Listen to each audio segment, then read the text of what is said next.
मथुरा नगरी में अत्याचारी राजा कंस का राज था। कंस अपनी बहन देवकी से बहुत प्रेम करता था। एक दिन देवकी की शादी के रास्ते में आकाशवाणी हुई, हे कंस, देवकी का 8वां पुत्र ही तुम्हारा वध करेगा। यह सुनकर कंस क्रोधित हो गया। उसने तुरंत देवकी और उनके पति वसुदेव को कारागार में बंद कर दिया। हर जन्मे बच्चे को वह मार डालता गया, 1, 2, 3, 7 तक। लेकिन जब 8वें पुत्र का समय आया, रात गहरी थी, आकाश में बादल घिरे थे और कारागार में चमत्कार हुआ।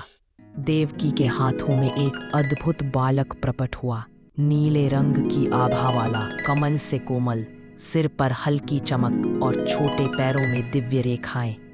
सारे पहरेदार सो गए, चैन्स टूट गए, दरवाजे अपने आप खुल गए।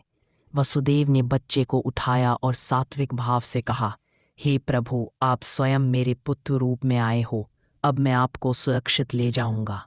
वसुदेव कृष्ण को लेकर कारागार से बाहर निकले।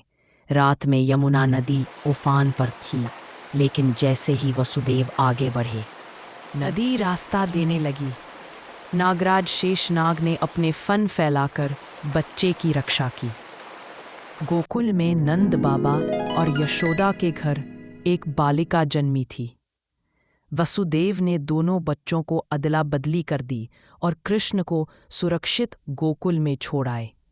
सुबह जब कंस ने बालिका को मारना चाहा, तो वह देवता रूप में प्रकट होकर बोली, तुम्हें मारने वाला तुम्हारे राज्य में जन्म ले चुका है, और आकाश में विलीन हो गई। उस दिन से कंस भय से कांपने लगा और गोकुल में कन्हैया की लीला शुरू हो गई। माखन चोरी, बांसुरी की धुन, गोकुल वासियों की खुशियाँ, और यूं भगवान कृष्ण का अवतार दुनिया में प्रेम, धर्म और करुणा का संदेश देने आया।